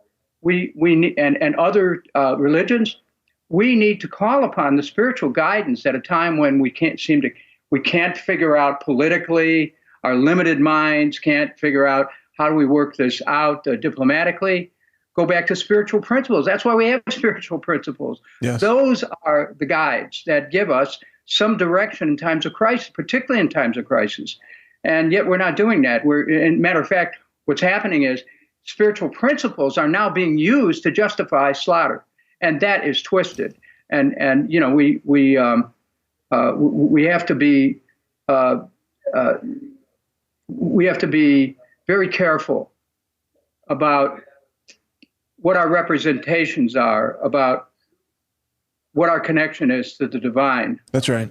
Not at any moment to believe that we're godlike in our authority, in our ability to say who's going to live and who's not. I mean, I'll never forget this portrait I saw of Saint Michael basically chasing Lucifer from heaven, and the words in this poster were Quius ut Deus, who is like unto the Lord. It is not for us as human beings to use a godlike power to decide these people are going to live and these people are going to die. We can't do. It is not up for us to do that. Right. It separates us from God when we do that. And this really today is not just a political challenge. This is a spiritual challenge we face as a nation, as a world, and yet there are those. Look, I believe in separation of church and state, but that was never meant for America to be separate from spiritual values. Uh-huh. And we have to reconnect with those spiritual values at this time where the name of the United States, the resources of the United States are being used to murder people in a land, thousands of miles away. Yes. And some of what you said there reminds me, you talk about how we should not misuse Scripture and think that we have the power.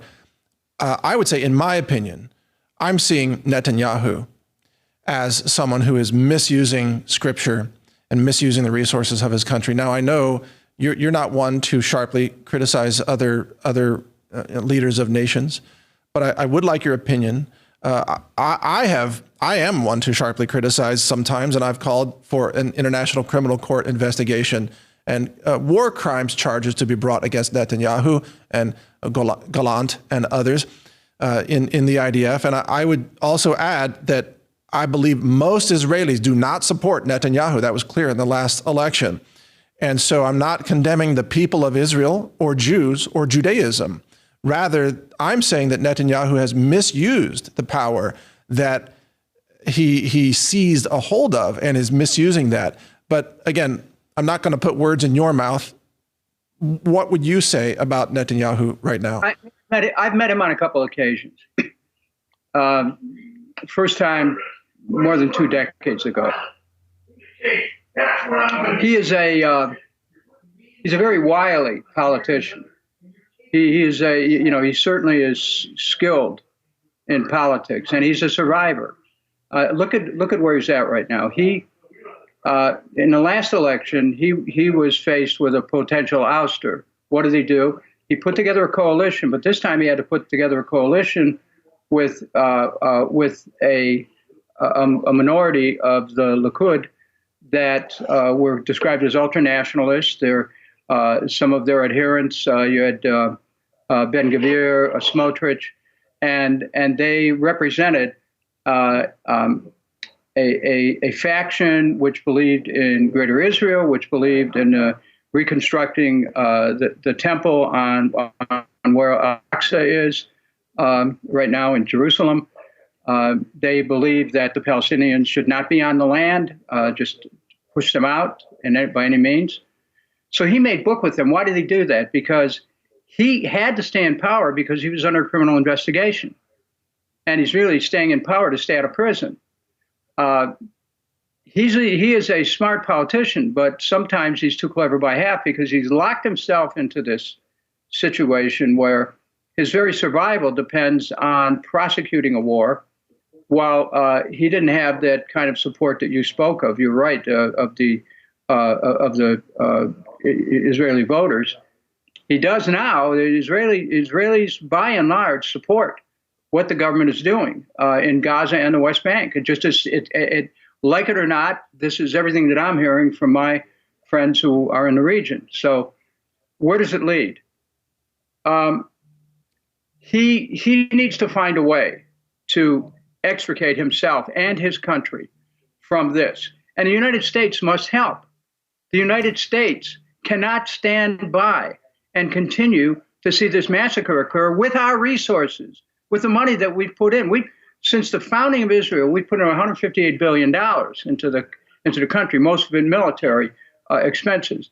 And we really have to be quite concerned about having a simultaneous identification of the objectives and aims of the United States of America and the objectives and aims of the State of Israel, because they're not simultaneous. They aren't the same.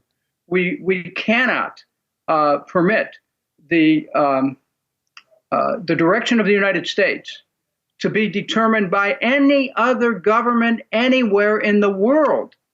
This is about our sovereignty. This is about who we are as a country. And while we have a strong relationship with Israel, I don't have a problem with that. We must not ever let any other country who we have an affection for lead our international decisions and our international policy. John Adams warned about that years ago. He said, beware, and he wasn't the only one, beware foreign entanglements. And we are in a foreign entanglement right now, and it does not serve the interest of the United States of America, and it does not certainly serve the interests of Israel or of the Palestinian people. So there is something about America asserting its sovereignty and asserting its integrity as a nation.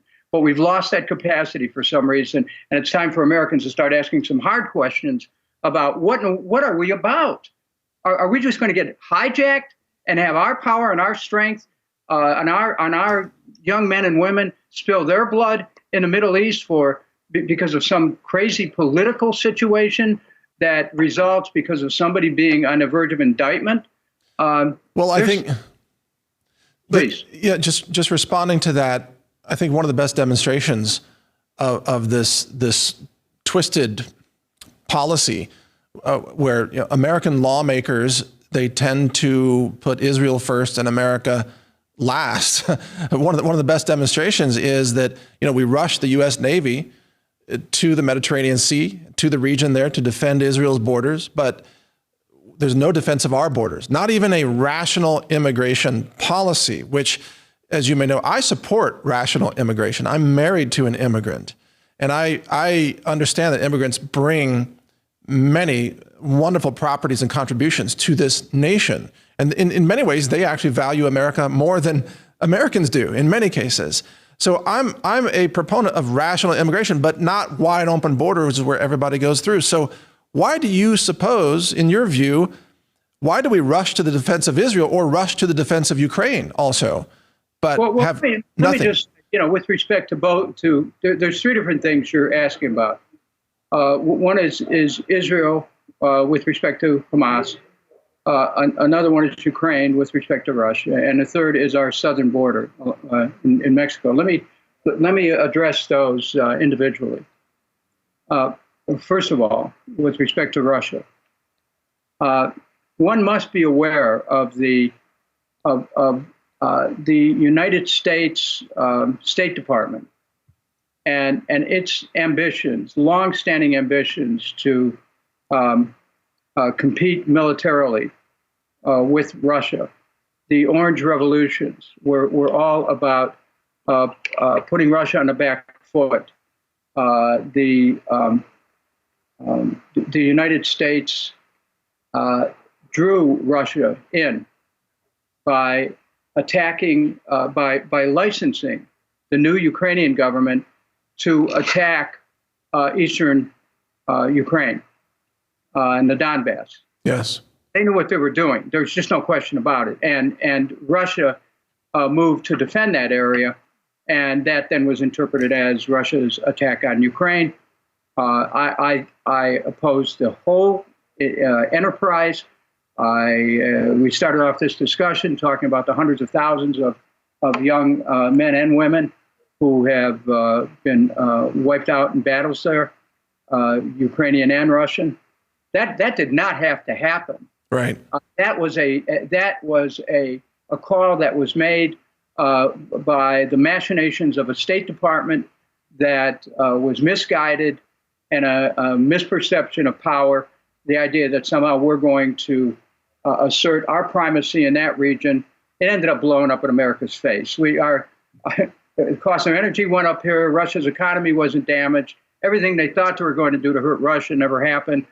And so now Russia is part of a new economic alliance with Brazil, Russia, India, China, BRICS South nations. Africa. And there was devastating economic consequences to Western Europe during all of this as well. Germany. I mean, the energy prices go through the roof. That's right. And so, this is something I also wrote about on Substack. So that wasn't necessary. That was a disaster and a major foreign policy disaster that was executed with the help of the United States of America. So that's one.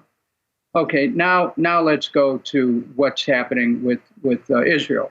Now, look, I have no problem with the United States being in a position of saying, well, if Israel's under attack, if Israel's threatened as a nation, and they ask for help, okay, you can do that. But not what's happening here. What's happening is that Israel has gone on the offense. And they may call it defense. They may say, well, we need to do this in order to survive as a nation. Well, that's the Netanyahu government's line. But no, this is ethnic cleansing. It is genocide, and it's trying to depopulate areas so the current cabinet, the majority, can work its will with respect to this idea of Greater Israel. Now, that's none of the United States of America's business.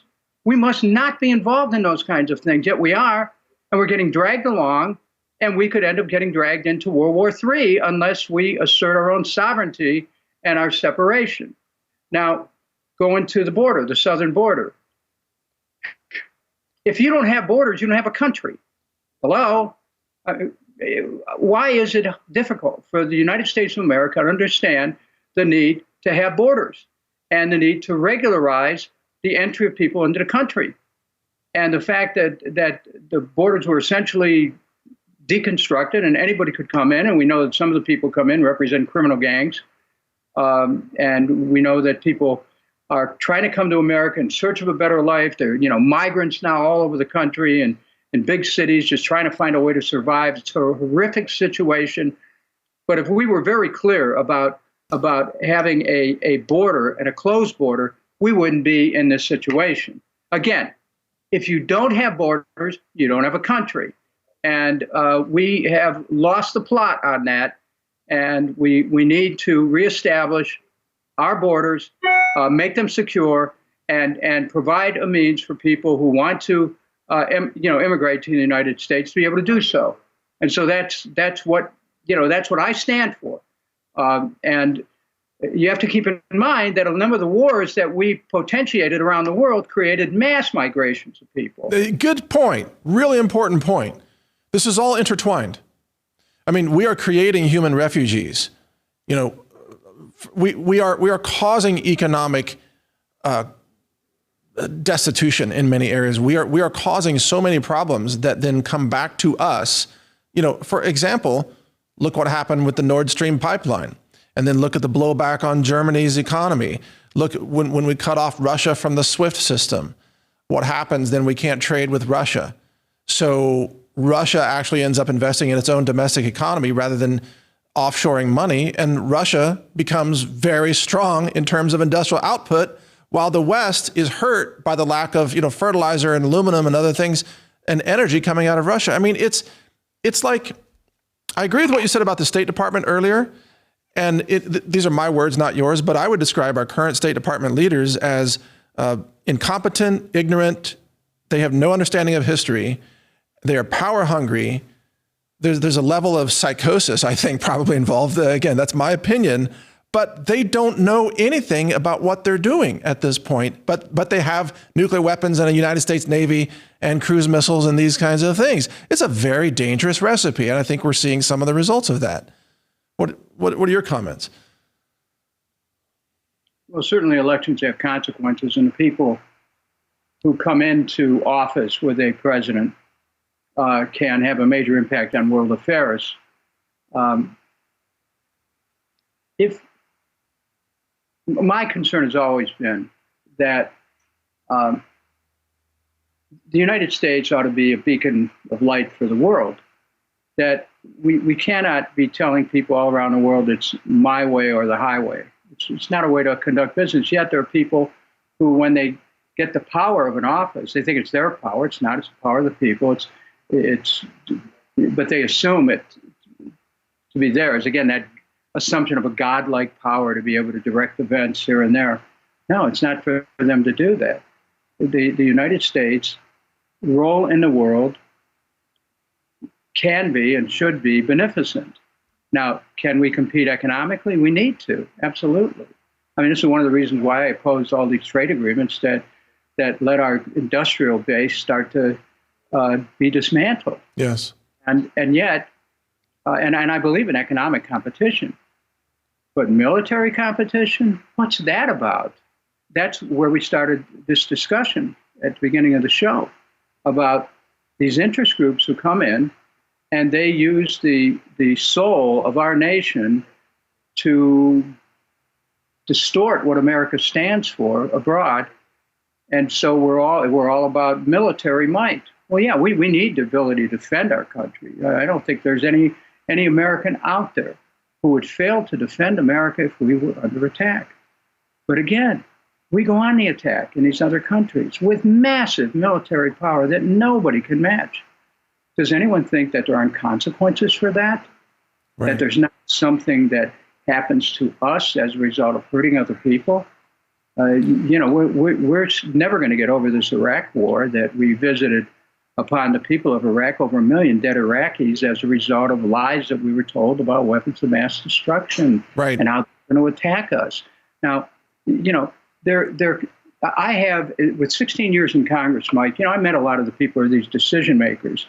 And in many ways, they're just, people like anyone else, except they get the power and they decide who's going to live and die in other countries. Wow, really? I mean, wow. That's extraordinary. Really, so I think we always have to remember that there's a spiritual element to life, because if you forget that, then you figure you can do anything to anybody and there's never any consequences, and we must not live like that. Well, we must believe that there is a spiritual and moral responsibility we have to each other as not just citizens of our country but citizens of the world. And whatever happened to live and let live?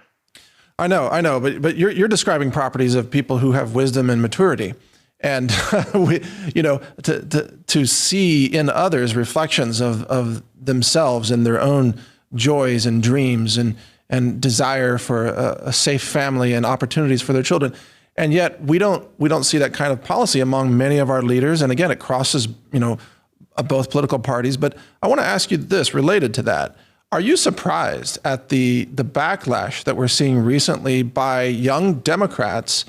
We just saw yesterday, for example, this rather vigorous protest in front of the DNC by mostly younger Democrats who are wearing, peace or ceasefire now shirts and jackets, I believe, and they were scuffling with police.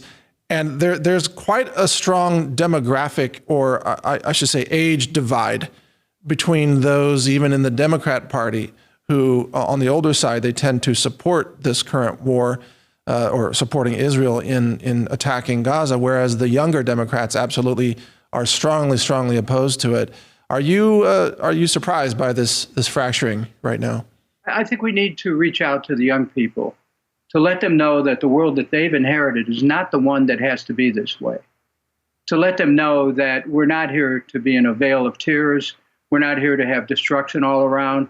The young people today were born just around 9/11, the Iraq War, and on and on and on. They're seeing this war right now. They understand, young people understand intuitively when their own future is being threatened, economically, certainly, spiritually, politically. The future knows when the place which God has prepared for it is being threatened with annihilation.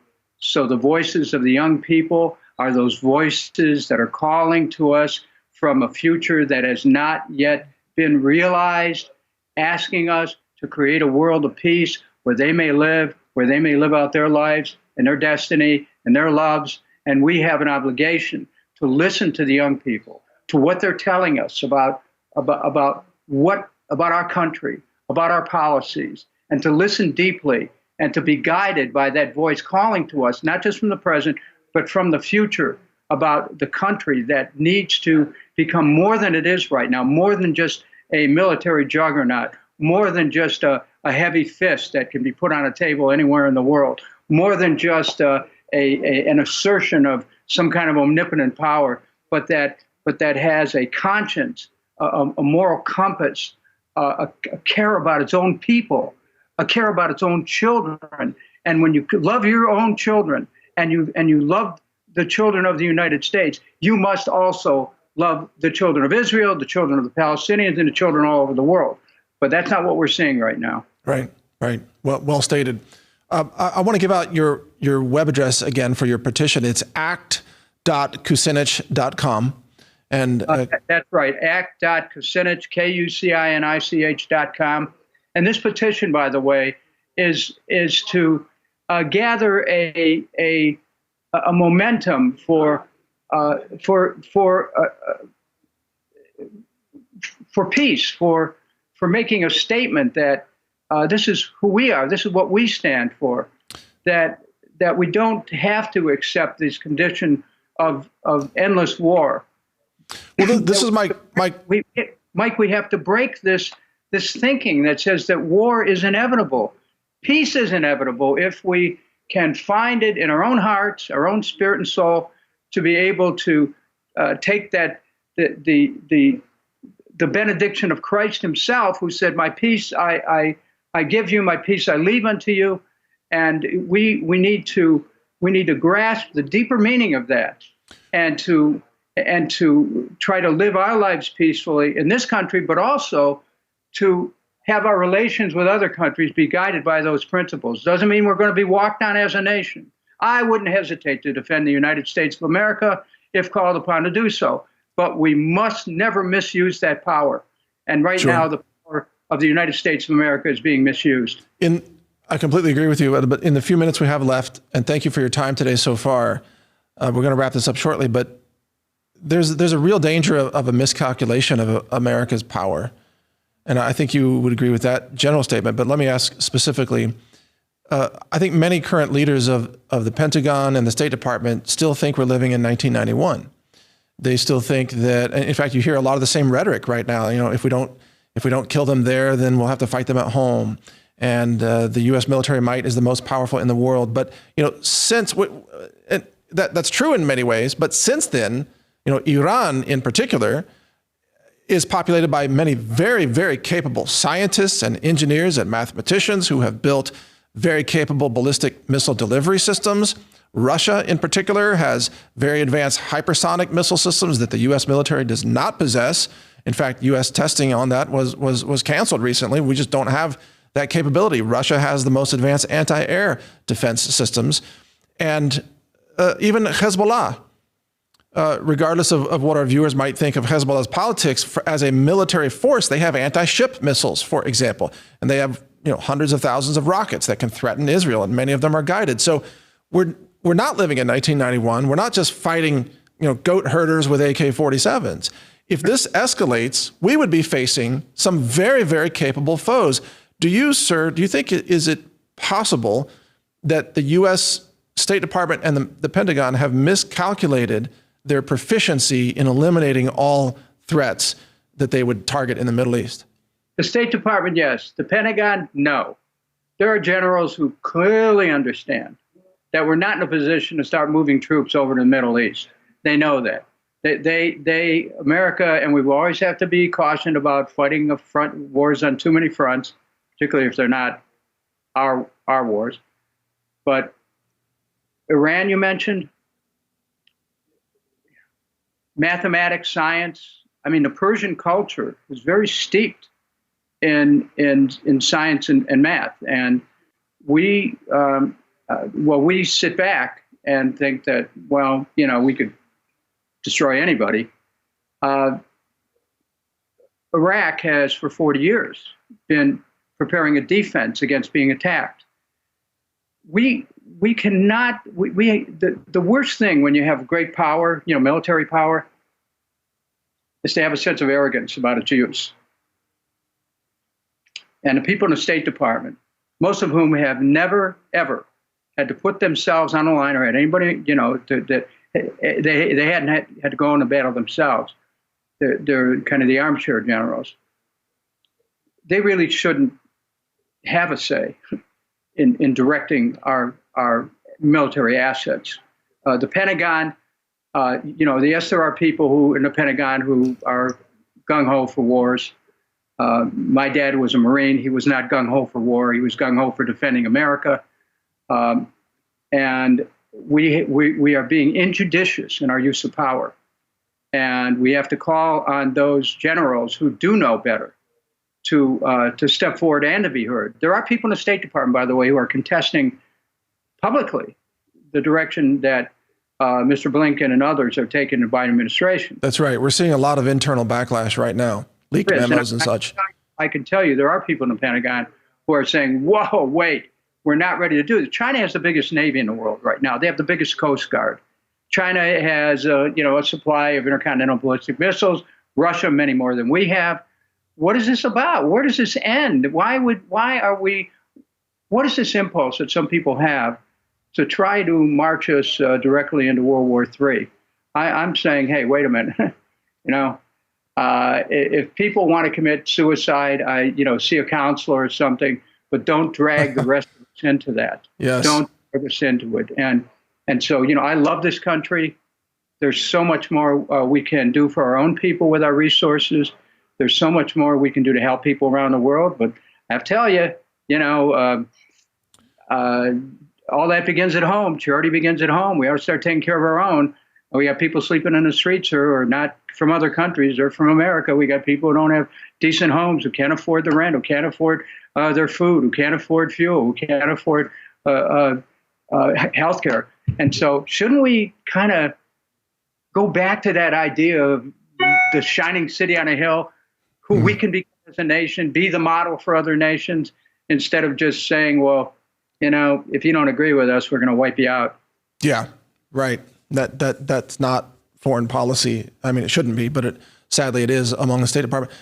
Congressman Kucinich, it's been a real honor to have you on today. And I want to mention your book. It's called The Division of Light and Power. I'm showing it on Amazon here, but it's available at booksellers everywhere. The Division of Light and Power, folks. You can check out that book.